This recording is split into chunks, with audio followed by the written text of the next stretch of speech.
Hey, everybody. Welcome to another edition of Coaching from the Couch. This is your Washington Commanders update, and we are still doing this training camp style. Hey, everybody. This is your host, Candi CWall Waller, checking in from Bowie Television to give you all the latest and greatest information, exclusive insights, and in this episode, a couple of highlights from Washington Commanders training camp, days 5 through 9, 6 through 9.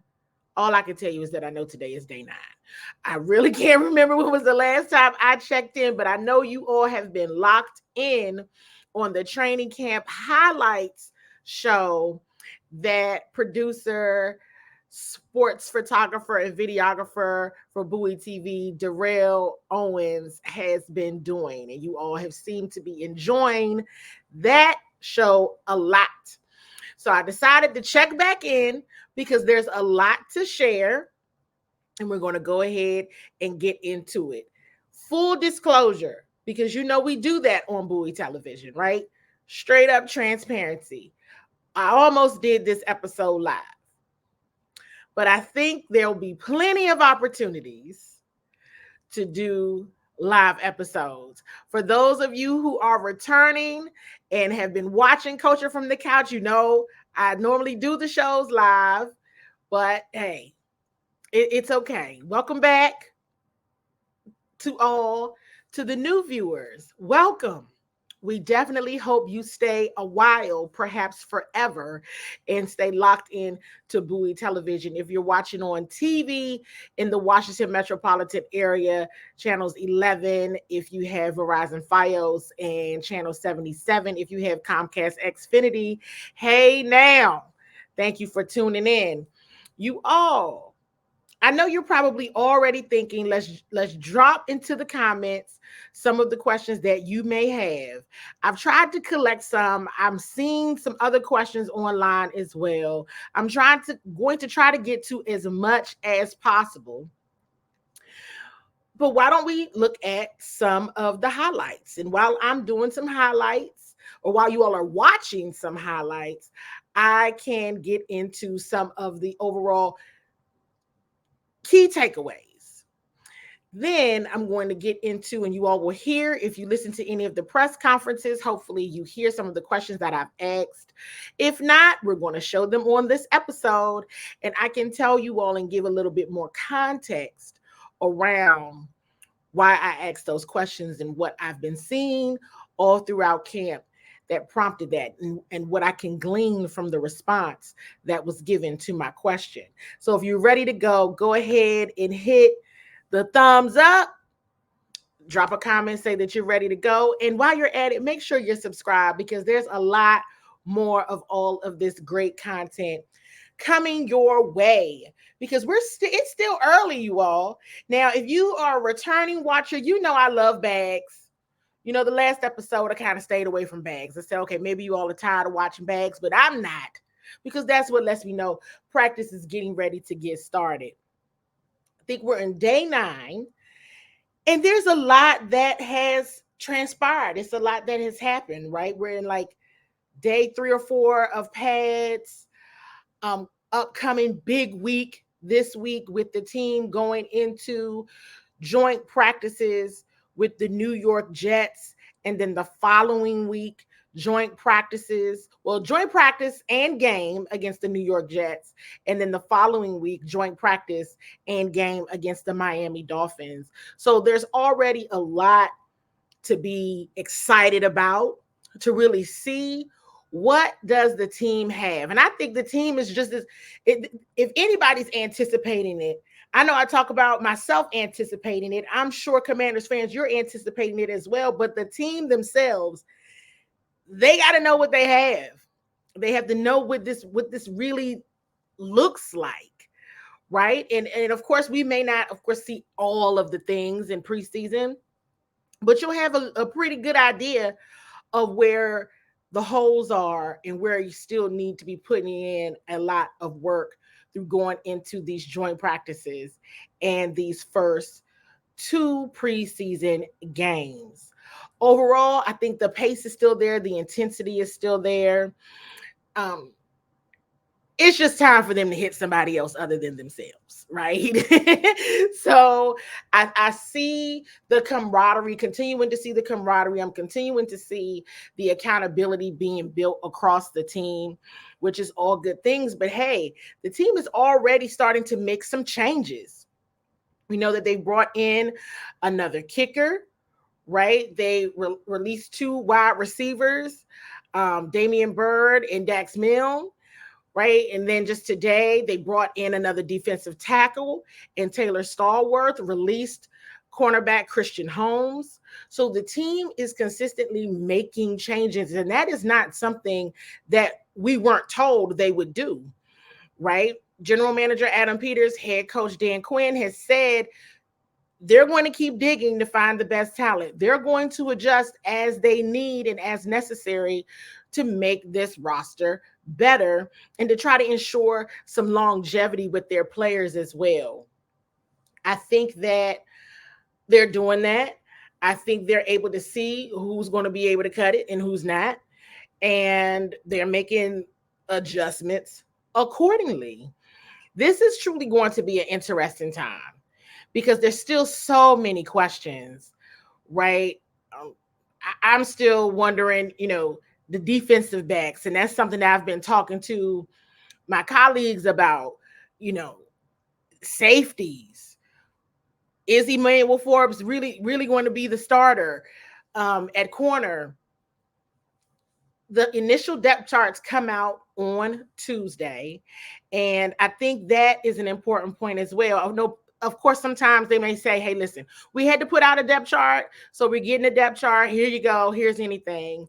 But I think we should pay attention to these depth charts, especially going into the first joint practice with the Jets this week. I think there's some stock in them. I don't think we should just look at them and throw them to the wayside. I think we should really take a good look at the names in the list of the depth on these rosters that come out on Tuesday. Jaden Daniels spoke with the media today. We'll have a clip from that presser. Dan Quinn on speaking again about Tuesday. He will still open up the press conference with his morning spiel and how he likes to share early before practice. And then we'll actually be speaking to the coordinators, Joe Witt Jr.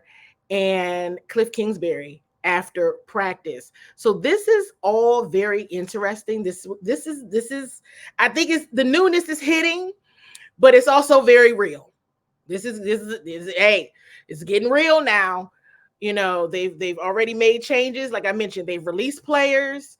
They are making changes. They're moving folks around to see what works and how things are going. And so we'll see. I've been sharing, you all may have seen me on a couple of shows throughout last week and the week prior. And what I have been sharing is that, hey, I got to be honest, I'm going to tell and share what I've been seeing in practice, but I'm also going to be very, very real in that I need to see joint practice. I need to see them in the game. I need to see them in an air, even when they're wearing pads, they're getting into it, right?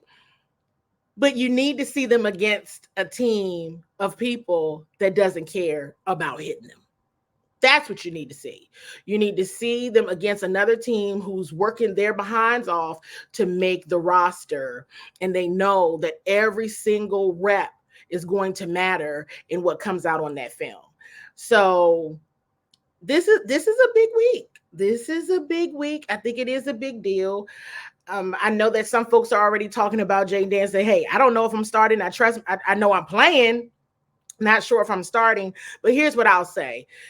Jaden Daniels was the only player to be at the podium today. Again, going into this big week, right? He was the only player to be at the podium today. The depth charts come out on Tuesday, and the coordinators are speaking on Tuesday, and then they're traveling to the New York Jets Wednesday, joint practice on Thursday. I think that's a pretty good sign that Jaden will be starting. among other things, right? We know that he's taken the majority of the one reps and if all in the last couple of days. So looking at those clues as well. And if you all know me, you know I like to do this something called use your clues. So if I'm using all of my clues, I'm like, okay, whether or not Jaden knows that he's starting, which he probably doesn't know at this point. I think he's being honest. He does not know yet if he is starting. He knows he's playing, like he said, but he doesn't know if he started, if that's the deal. But it'll all happen very soon. And I know I've asked some of you if you think how much you think he should play in the preseason. And so there's no details yet provided on what that will look like for Jaden or any of the players. So I think they're still trying to work through that and see. Let's get into some of the questions that I've asked in the press conferences, as well as some of my colleagues have asked in press conferences, that I really want to share with you all what some of my takeaways are on that topic, and just to give a little bit more context on why I feel like that's important and something that I know I'm going to be paying a lot of attention to going forward. Coach, we've seen a couple of flags, maybe a few get thrown here and there. So, what's the kind of learning process of why that flag was thrown and just the overall one-on-one touch base with that player? Yeah, and I think what you want, Candi, is to avoid pre-snap and the post-snap, because those can really come down to discipline. A post-snap of a poise or a pre-snap of an offsides or a false start. If there's a combative penalty, then you can coach from that and teach from that. It's holding or hands to the face or PI or, whatever that might have looked like. So it's the combative ones that we want thrown to see where we go. The ones that are lack of discipline mistakes, those are the ones we know we have to get rid of our game. A false start, a jumping off sides, and so those ones can really hurt you. So knowing the two different types of penalties to go, we understand the combative ones will happen, but the ones pre-snap and post-snap, those are the ones that just can't be part of what we do. All right, thanks, guys. Looking forward to seeing everybody. All right, let's get it. Coach from that. So we still left that clip in there of Dan Quinn saying, all right, guys, let's get it, because that's the kind of energy he brings. He brings that energy with his team, but he is, in fact, expecting the media to bring that level of energy as well. So I had to share that because that's Dan Quinn. I asked about that because it is an issue. It is a problem, at least according to my criteria of what would be an issue or a problem. And I appreciated Coach's response. I appreciate all of his responses, but he was able to acknowledge, because I think he knew exactly what I was hitting at. We're seeing some pre-snap and post. I'm still seeing a bit more of the combative as well, but like he said, and that was an education moment for me where you can teach that. And we know that sometimes the flag gets thrown. We know sometimes it doesn't. We know what one official may call and say is a PI. Someone else, it doesn't. So I know that can definitely be subjective at times. It's not supposed to be, but we all know that it differs from play to play, quarter to quarter, official to official, game to game.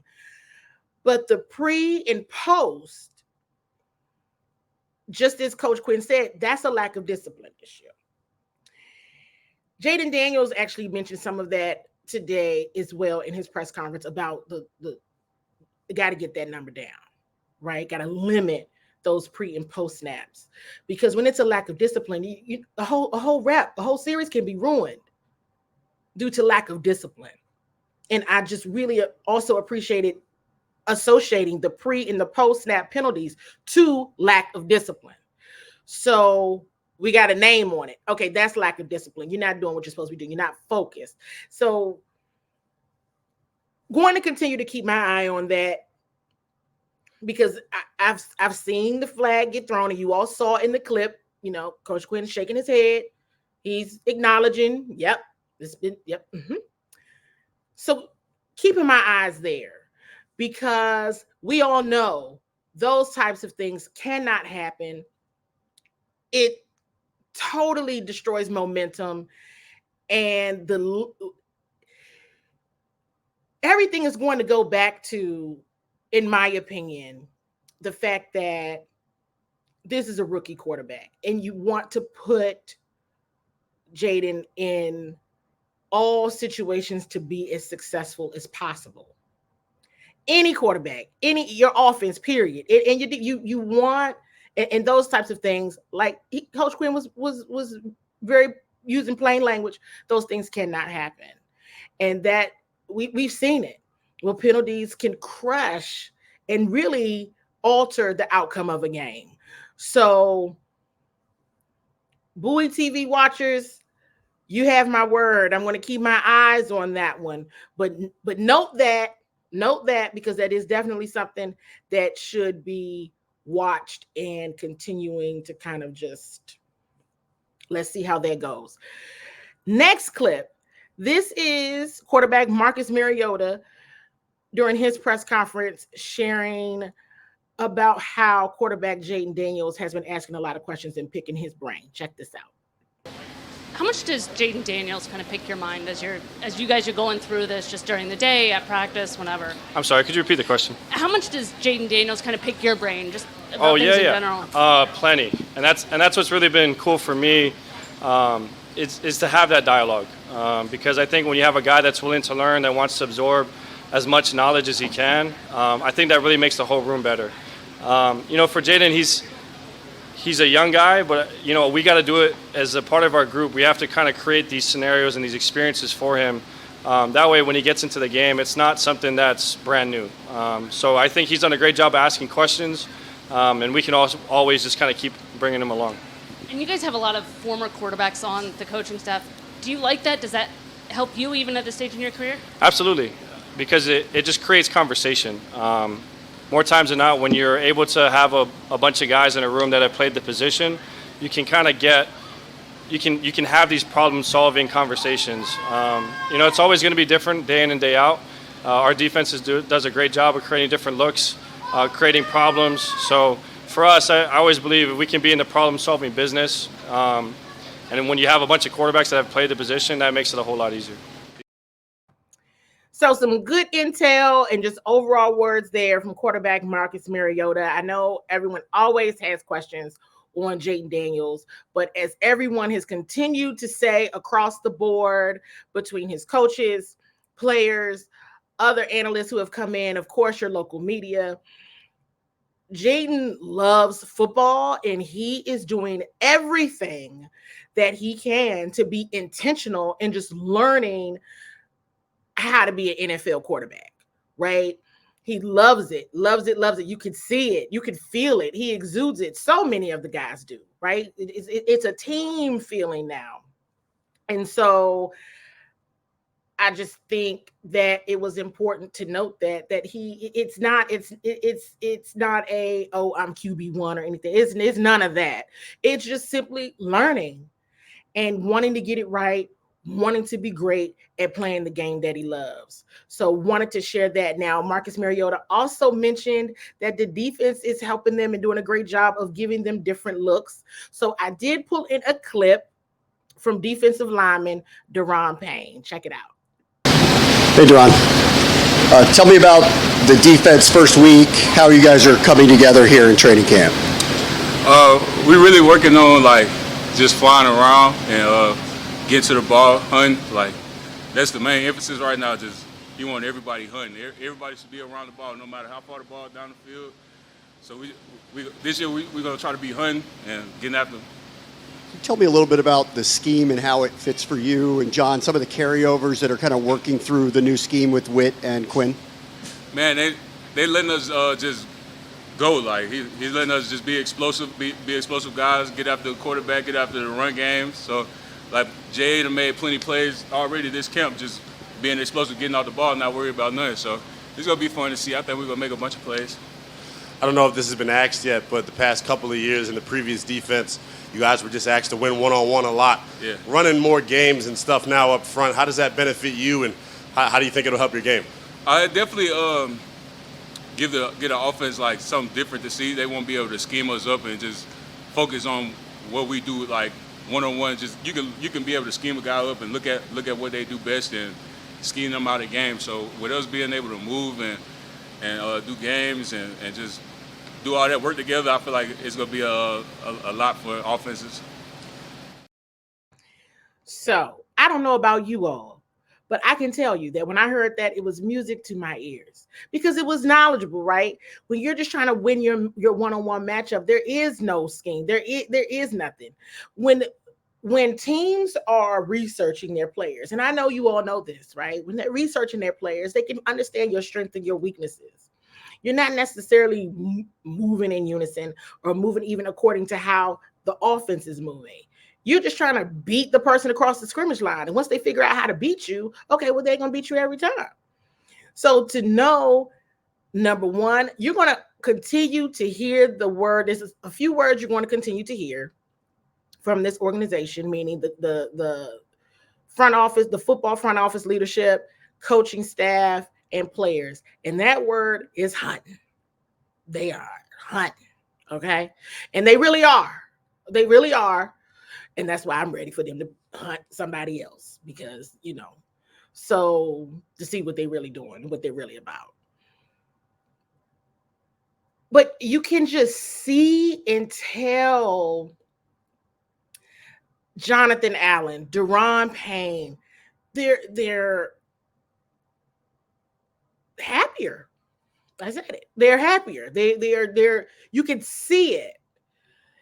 And I think it's because they're able to do what their unique skill set and just their athletic, intellectual ability they're able to do. They're not being asked to do something that they can't or they're not used to. They're not asked to do anything different other than be their very dynamic selves and athletic selves. And it's paying off. It's showing off. And I think they're excited as well as the coaching staff. We'll see how it looks. But so far, very complimentary of Deron, Jonathan Allen, Johnny Newton. Johnny Newton was held out of practice today. I think he's been doing well.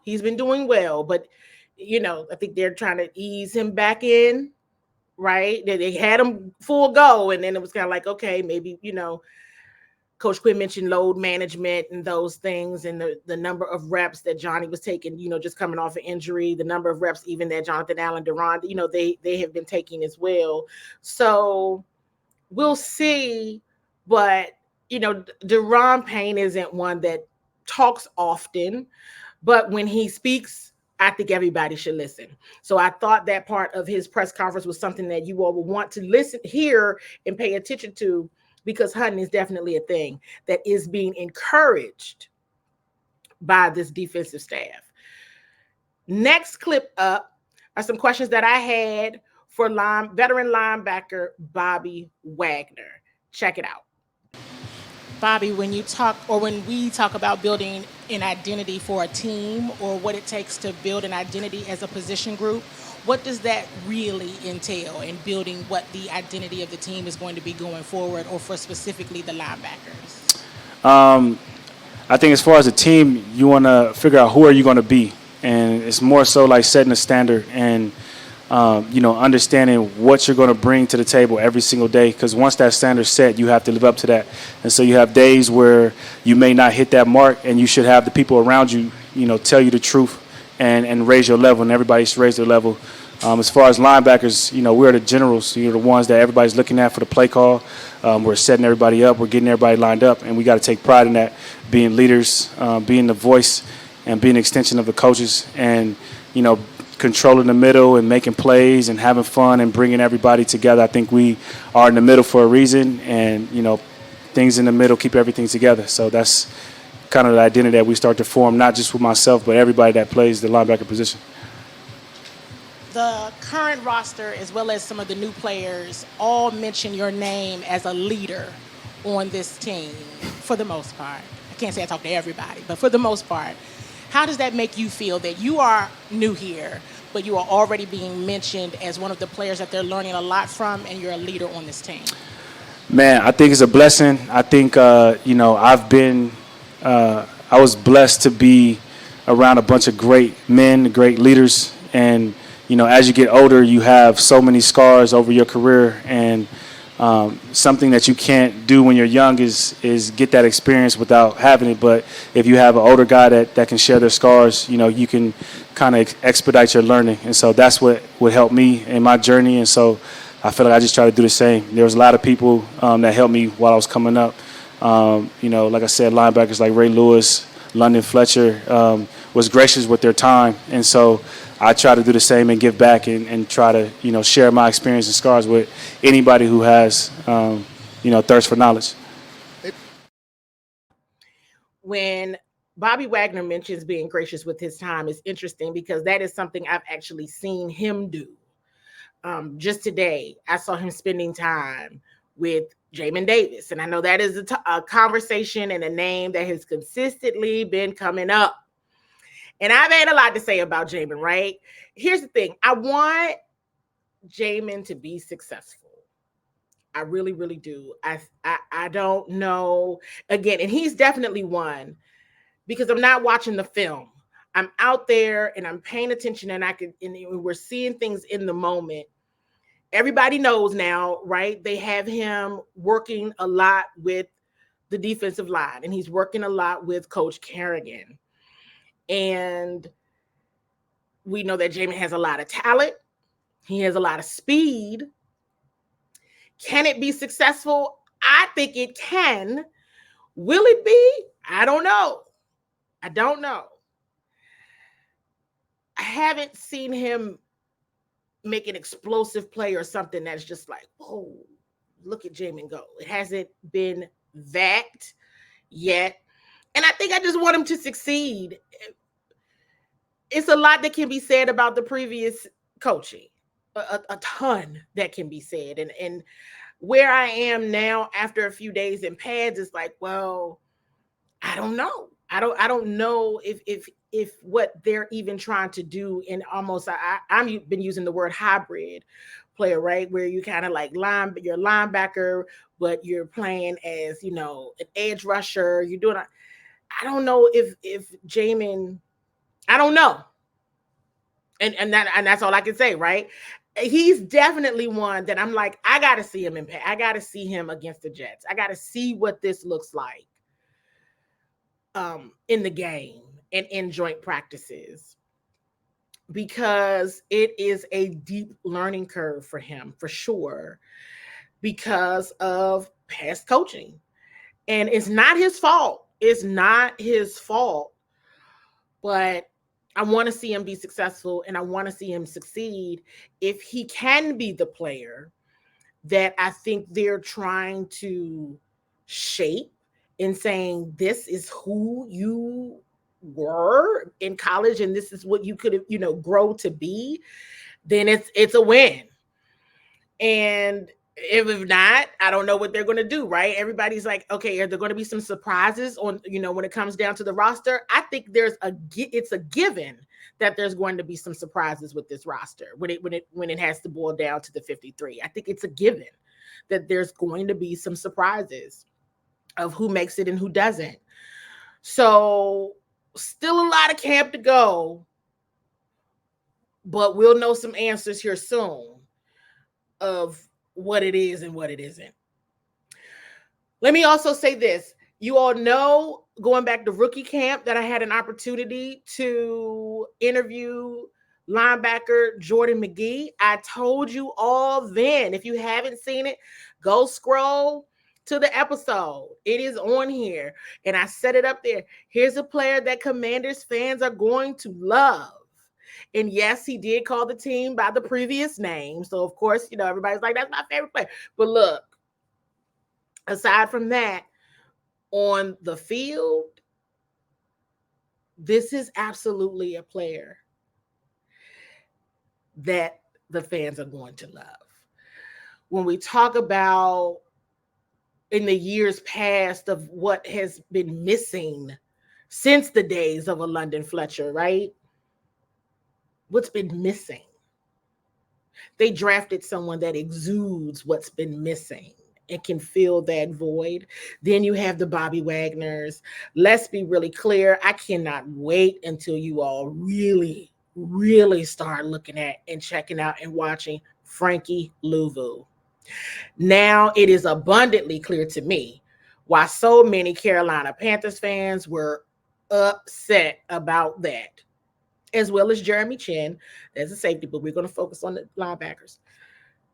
Good things from that group. And that is typically in the past. Those of you who have followed me through the years and have watched my shows know that is a position group that I have long just been frustrated by and say, well, what in the world? Where are the linebackers? This is frustrating. But to Bobby Wagner's point of identity in that group and them being in the middle and it being so important for them to be like, for them being the generals. There's some generals in the room. And I can't wait to see them get loose. I'm serious. I can't wait to see them get loose. So now moving on.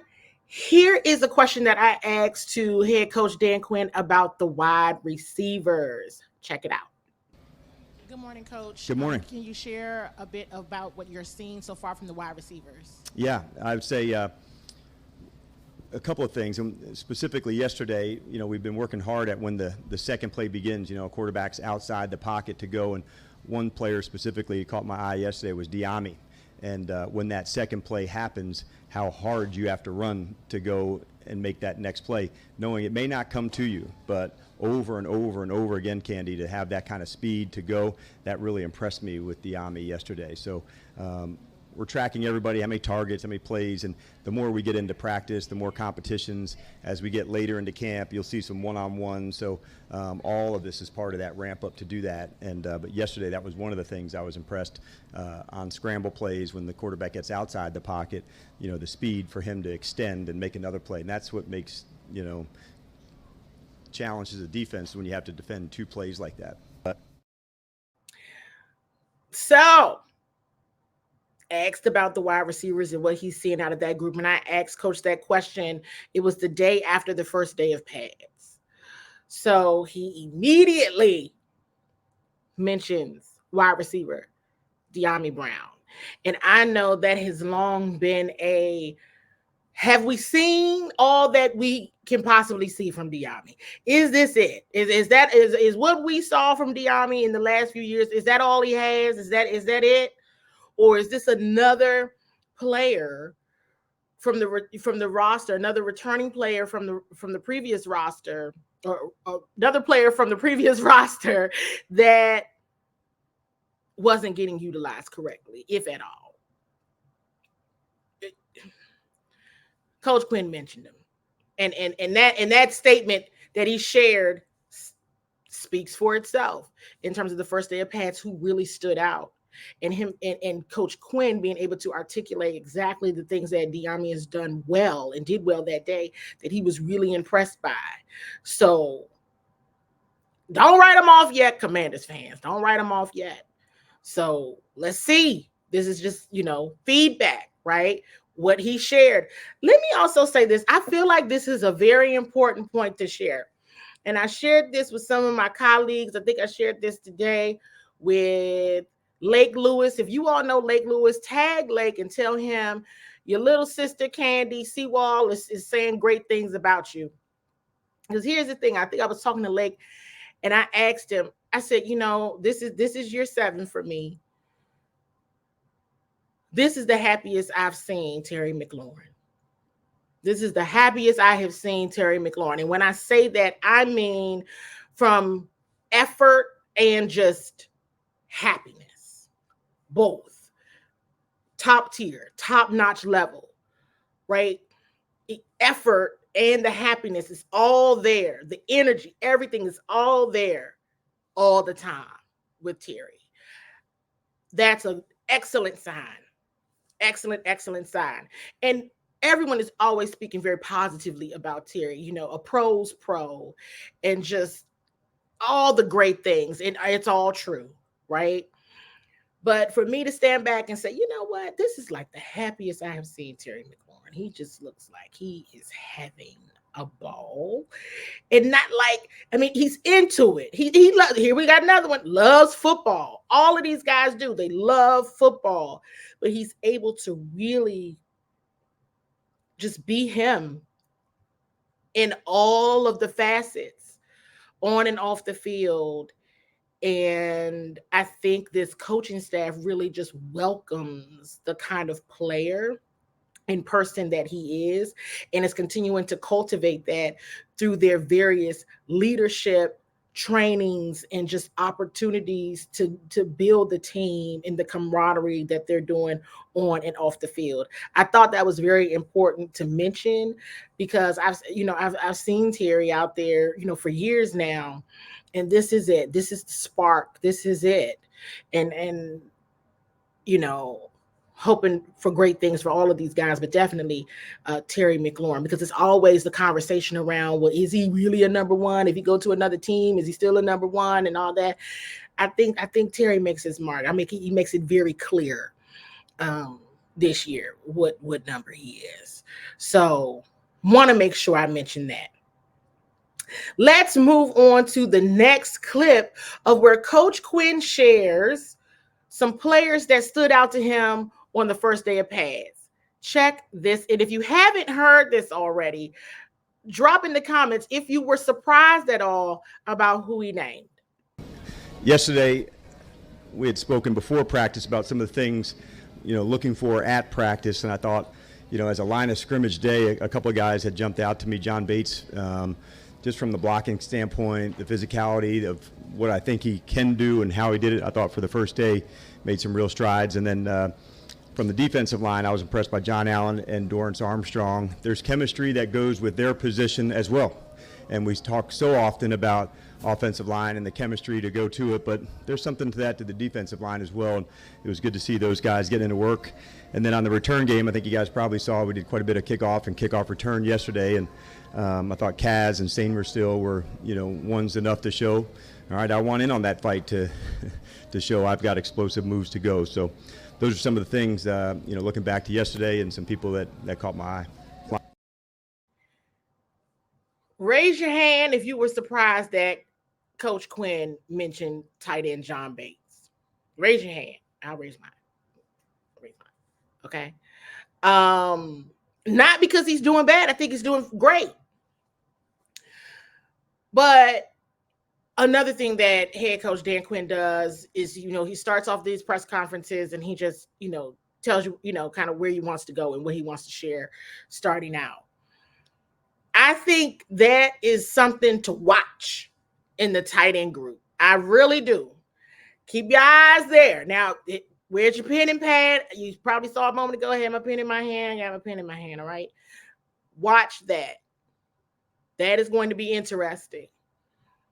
Whether they go with 3 tight ends or 4 tight ends, right? So we got Zach Ertz, rookie Ben Sinnott. They're going to keep Ben, I would think, right? And I asked about Ben Sinnott, so that's coming. That clip is coming as well. So stay tuned for that. Stay locked in, everybody.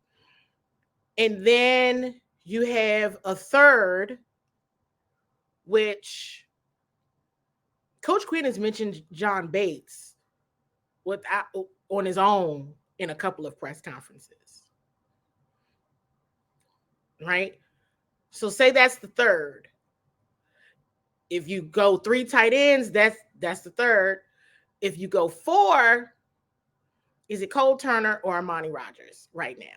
This is why we just need to get into joint practices and we can go ahead and make these decisions. I would think it's Cole Turner, but based on what I've seen so far in camp, but that's why it's still so much to see. Still so much to see. But keep your eyes glued, everybody, to the tight ends. Very interesting.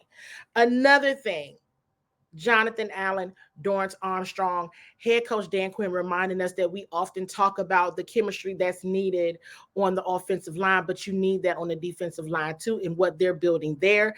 Absolutely correct. I've been saying on a number of shows, this kind of goes back to the comment that I made about Terry McLaurin. I want to say the same thing for Jonathan Allen. He's having a great camp. Jonathan Allen's having a great camp. And I'm smiling here because J.A. is having a great camp. I'm saying it again. He is.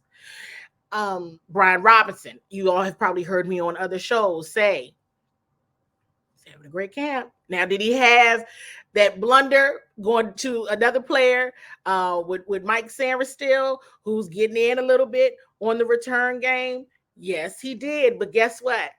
And I mentioned this on the shows. Go ahead and tag the team and the host, CWall and the guys at Trapper Dive, let Wole and all Burgundy and Gold, everything, tag them too and say, hey, Candi, also known as CWall, is talking good about you all. I share with them, hey, B Rob is having a great camp. That was a bit of a blunder. You know, you probably heard about it where Mike Sanders still kind of ran him down and forced a fumble on one of the plays. But guess what? B Rob learned from that lesson because he didn't let that happen again. All right, he's learned from that lesson. So that's good. You just want to make sure people learn from the lessons, and he has, of course.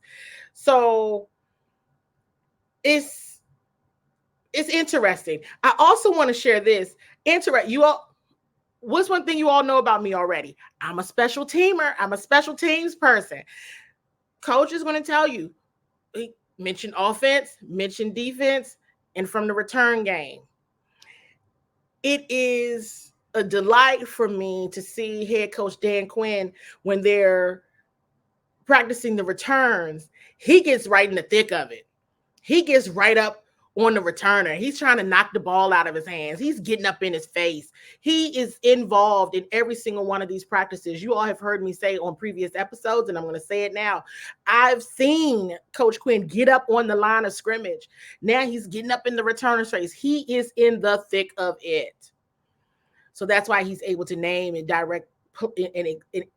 directly and very clearly explain when he is mentioning a player, or when you ask him about a player, he's able to say exactly what it is that the player is doing that he really likes. And he's able to really get into the details of that player, which I think is very cool.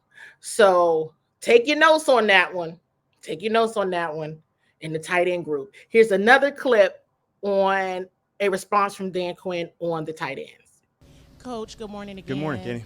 So after the first day of pads, you mentioned tight end John Bates is one of the players that stood out to you. So now going into the second day of pads, what are you looking for from that group overall? Yeah, I think as you're getting into the padded work, there'll be a little higher emphasis on some of the runs and play passes that go. It's such an important part of our identity. You know, we want to be a physical team, and so we had a big presentation on tackling just the other day and how important that is, the style and the attitude. Well, running the ball and the run game also can kind of close the whole circle of toughness for your team. So if you really want to be a physical team, these two pillars of tackling and the line of scrimmage in the run game, that has to happen. And so moments like now in the padded practices is where you make your jump and you make your move. So I think overall, that's what I'm looking for, you know, from the padded days, to say the physicality in the run game, the fits, you know, it's probably the most physical part of putting in an offense is the run game. You know, I'd say there's more complex things in the passing game that could take you mentally, but physically it's the hardest part. And it's to have balance, you have to work at it, and that's what today's about. All good things. Good to know, again, the way Dan Quinn goes into detail with his responses and was able to tie that question about the tight ends to what he wants to see out of the team and how it relates to their identity. Again, break out your notebook. And I have another one. On the tight ends, because if you all haven't been able to tell, now I'm locked in on the tight ends. Like, oh, I'm locked in on many things, but now I'm like, hey, what's going to happen with the tight end group? What are we seeing here? Who's going to be left out in the cold here? Because somebody's going to get left out in the cold. That's just, it's not enough spots. So I want to go back to his point as well on the big presentation on tackling. You may have seen that some of my colleagues was posting all over X the new tackling drill that they're doing. This is a real thing. So going back to what they say and what they do, right? So they had a big presentation on tackling. Now we see this new tackling drill that they're doing. It's a real thing. It's a real thing. It's something that they're really paying attention to, where they're educating and they're learning in the film room and the study room, and that they're going out on the field and they're executing and they're doing it, and they have expectations around what it looks like and making sure it's done right. So tying all those threads together and then asking the questions in the presser to make sure we're all seeing the right thing and we're all linking it accordingly. I think it's good stuff. Here's another question on the tight ends. Please don't get tired of the questions on the tight ends, because there's more. Trust me. Coach, happy Sunday to you. Happy Sunday. So what are your thoughts so far on rookie tight end Ben Sinnott?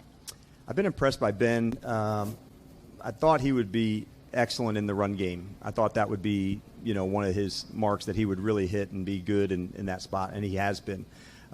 What I've been most impressed by is his ability on some contested catches. And so sometimes you look for that in one-on-ones. How's it going to go in the NFL? There's so many man or man-like defenses where you stay attached to somebody. If you and I were going for the same ball, can I go and get that contested catch to bring it in? And that was part of his game. I wasn't sure, and so to see him fight and compete for these close catches that could go either way, I think for all the young players coming in, that's one of the big pieces, and he's done a good job with that. So I'm really excited to see where he goes. It's a nice balance having Zach there, having him there, learn, watch, see some things that are good. And Bates has been good for him as well. So see two guys who are really intentional about their practice. I like it. And Ben's got a lot to prove in a good way, and I see that coming out of him too, that type of confidence and competition. Here we go again. Zach Ertz. I asked about Ben specifically, but Zach Ertz, and there he goes, mentioning John Bates again. Write it in your notebook. I wrote it in mine many times. All right, let's see where we're going next. Where are we going next? Are you all still here? Are you still watching and listening and getting all of the exclusive insights and being able to tie all of these things together? Here's another thing. I want to mention this because I think this is very important. And I've shared this on a couple of shows as well.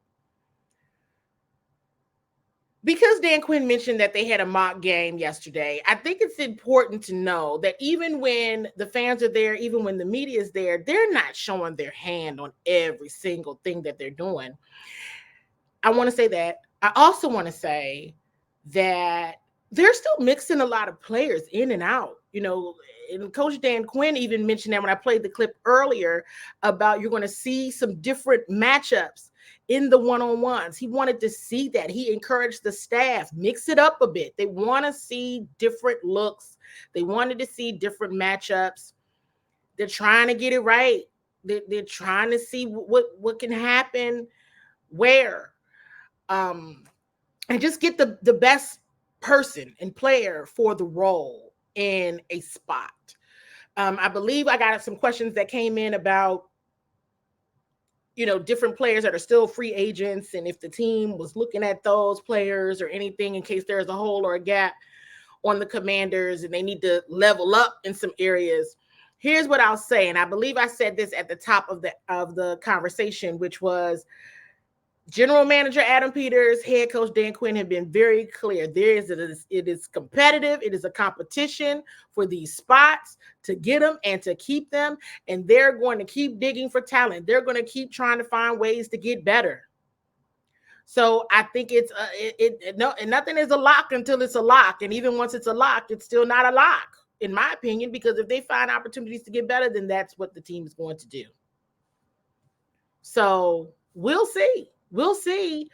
But day 9, this week and next week, huge, huge, huge, huge. Now, let's go into a clip of Dan Quinn sharing about the players that stood out to him in one-on-ones. Good morning again, Good Coach. morning, King. With the one-on-ones yesterday, was there any particular position group matchup or player-to-player matchup that stood out to you? Man, that's a good one. I thought like Coleman and Cleve Farrell, had some good battles as they were going into their one-on-ones. Yesterday was in the red zone, so it was a little less running on some spots. Today they'll be in the field, so in the one-on-ones there will be more deep balls and things that would go to that space. So, each day may have a little bit of different stuff, but overall I was pleased with just the different matchups, and I'm hopeful today we'll see some different ones. I kind of nudged that along this morning in the staff meeting, so hopefully we'll see some new matchups. And let's go into this one. Get rocking. Good day again, man. Yesterday I talked with you before practice about some of the competitions, what I was hoping to see, certainly some of the line of scrimmage. I thought of the big guys, some of the ones that stood out. I thought Brandon Coleman and offensive line, good rushers out, same square, and I thought the interior, the defensive line, Newton, J.A., Payne, all in their own ways had good plays, and so that's what I'm looking for on these days. And we had a big red zone emphasis today, big run game. We'll also work some situations you'll see at the end of the game, 4-minute, team ahead trying to close it out. If they can, they will. If they don't, punt, turn into a 2-minute going back the other way. So we'll work some situations that'll go, and that'll kind of lead into tomorrow, which has a lot of situations, as part of a jog through. But good day for us lined up, and we'll go battle for it again. So let's get it rocking. Let's get it rocking, Coach. Yep. So Brandon Coleman, and I actually made a post about Brandon Coleman. He's very good. I see exactly why they drafted him. Goes back to the Stillwood, right? So now we're continuously talking about the draft picks. Are you noticing the theme there? We know that, of course, we're talking about Jaden Daniels, but we've also talked a lot about Jordan McGee. We talked a lot about Mike Sainristil. Now you're hearing Brandon Coleman's name repeatedly. All guys that are showing exactly the attitude and everything that this organization wants to be. And this is from their first draft class, right? Great things from Brandon Coleman. Want to go back again to the mention of Jonathan Allen, right? Another player that you're hearing Coach Quinn mention again in his press conference. And then, of course, mentioning that tandem of Johnny Newton, Jonathan Allen, and Deron Payne, and him saying, hey, they all have their own way of doing stuff, but they're making an impact. It's something that stood out to him, and he wanted to note that. I think it's all in very important points, and write them down in your notebook, because that's all we can do right now is write them down in your notebook, because you really don't know once, because they're going up against each other, and you can see it. Right. So we can easily see, just like Coach can, who stood out. He can tell you that, but we'll get to a clip in a moment that is going to be the takeaway for this and going into this week. But there's still work to do, and everyone acknowledges that. Luckily, there's not a regular season game to play on Saturday. Luckily. So there's a preseason game, though. The first one, luckily, it's not a regular season game. That is what I'll say. I'm going to jump to this clip of Jaden Daniels answering a question about his goals for the first preseason game. As you go into this joint practice and then also the preseason game, do you set kind of goals for yourself, or are there things that you're looking to find out about kind of yourself and the offense as a whole as you go against a different team for the first time? I mean, how sharp can we be? How fast can we execute our offense? Limit the pre-snap penalties and post-snap penalties, and just go out there and try to execute at a high level. I mean, it's my first one ever, so I don't know what I'm getting myself into, so it'll be a surprise for me, but just go out there and have fun. Have you guys gone through kind of the routine of what a game day will look like in terms of timing and where you're supposed to be when? And is it similar to, I guess, if so, is it similar to what you guys went through in college? I mean, we haven't went that far deep, but like QB's out at this time, stuff like that. So I know we'll get there, but I assume it's similar to college. You saw something flying, it was the microphone. Sometimes you see we have to pass the microphone around. Full disclosure, as I always do, know this: your girl CWall is not throwing the microphone, nor am I catching it. So if you see me, I'm not throwing it, I'm not catching it. So at any rate, wanted to share that clip again, thinking it's just overall important of where Jaden is looking to grow, what he's looking to do, already talking in terms of we, not just him. It's not just a me with him. It's a we, and what they are looking to work on and what they want to accomplish as a team together. This is always going to also tie back to the pledge that they made to one another, the commander standard that they all took part in writing and just really pushing the brotherhood and how that looks on game days. And well, let me even back up a step. How that looks in the film room, how that looks on the practice field, and how that looks on game days. Let me say that correctly. Now comes the part where I'm like, all right, let me temper all expectations. And if you don't listen to me, I definitely want you all to listen to Dan Quinn. Check out this clip. Hey, Coach, good morning. Good morning. The intensity, the physicality seem to be kind of picking up here. How do you kind of balance what looks to be like they're kind of ready to go and where you are in the process with that? That's an easy one. We're not ready to go. But what I can tell you is that we really want to learn to do this at a remarkable level, to push each other, to get ready, to get our skills right, to get the execution right. And in the first day of pads, I said, we'll be doing this together for the next 6 months together. And so knowing that push, that intensity right on the line, never crossing it, because at the end of it, we've got to take care of one another. And that's always the fine balance, especially during training camp. I thought so far the guys did a good job with that. Head coach Dan Quinn said that's an easy one. We're not ready to go. He also says they want to do this at a remarkable level, right? And then he went into describing what does that mean? What does being able to do this at a remarkable level, what goes into that? And I want to go back to, in a previous episode, when I shared with you all a question I had to linebacker Frankie Louvu about getting the little things right now, so early in training camp. And he was able to mention, getting the little things right now, this is how you move on and you're in great position come December, January, February. It's a work in progress.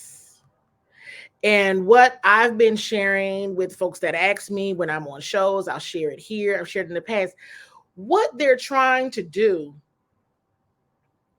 they have a short window of time to do it, right? And you have a new team. It's a new staff. Yes, you have returning players, but again, how many times have we already mentioned some of the players from the previous roster that were not used effectively, that, they weren't used effectively, just point blank period. And having them to unlearn certain things and just getting used to the culture. Many, it's a new culture for everybody, even for the free, for the veterans that have come in. They weren't with this organization, so they have to do a bit of unlearning, perhaps from the organizations that they were a part of. Sure, everyone has worked with this coach here, that coach there, but in terms of them working as a team and a collective together, it is new for everyone. And week 1 isn't that far away. And so I thought it was important when head coach Dan Quinn said, we're going to be doing this for the next 6 months, right? And it might get a little tight. Might not look so good. Hold on. But it is what it is. And like I said, this becomes a tempering expectations part, right? That's why you have to appreciate the transparency of a Dan Quinn. Hey, we're not ready to go, but we want to do this at a remarkable level. So based on our standards of remarkable, we're not ready to go, but they got to do something this week, because you just got to show up. You got to do something, right? Be ready to go for that. But it takes a lot of work to coalesce around a common goal and get everybody ready to go. And when they have to come down to making the decisions on who gets a roster spot and who makes the practice squad and who you got to send on their way, it's going to be hard. That initial depth chart comes out again on Tuesday. We'll see, right, what it says. We'll look at it. We're going to look at it good, very well. We're going to look at it seriously. And the coordinators will be available for questions This will be our first time in training camp that we will talk to the coordinators. I want to remind everybody, Coach Joe Witt Jr. has told everybody, he told him in OTAs, don't ask me who's starting. Telling y'all now, don't ask me who's starting. Please, nobody ask him. I won't. So this is an ongoing, this is, I'll say this. This is a beginning of a story that can end very well. But the team is continuing to preach patience. I would say the same thing. You know, hey, let's just see how this plays out. We don't know. We got to see. It's hard. They're doing hard work. And it's good work, but it's hard. It's very difficult to win football games. So there's still so much. I'll close with just mentioning another player that head coach Dan Quinn mentioned this week, who's making another player that's making an impact. I don't believe I've mentioned him previously in this episode, and that's Sam Cosmi. Sam Cosmi, he's another one from the, you know, as you all know from the previous roster, that I think is going to thrive with this staff. I think he's really going to go. Really going to, oh man, wow, I do. And so hoping, and in today's practice, Sam Cosmi was out. It's nothing serious, but he was out of practice today, and you could tell the difference without him there, for sure. So they need Sam Cosmi present. And we'll just see. We'll see. And you know we're going to be tracking it on Bowie Television. You know I'm going to continue to lock you all in and make sure you are aware of all of the happenings. And I'm going to keep bringing you all the exclusive insights and highlights from training camp. Big week this week, folks. Big week this week. So you want to make sure you're subscribed, you're getting the notifications so that you're locked in. Like I told you at the top of this, I thought about doing it live. I didn't. Who knows? I may end up doing some of the shows in the near future live, because that's kind of where I'm used to doing it, but we'll see. We'll see how it goes. So you all listen, thank you so much for watching and tuning in. Again, make sure you're subscribed so you catch everything, or if you want to go back and watch it again, you absolutely can. And make sure you're following us, Bowie TV Sports, on X and Instagram. So thank you all for hanging out, and I'll be seeing you all again soon.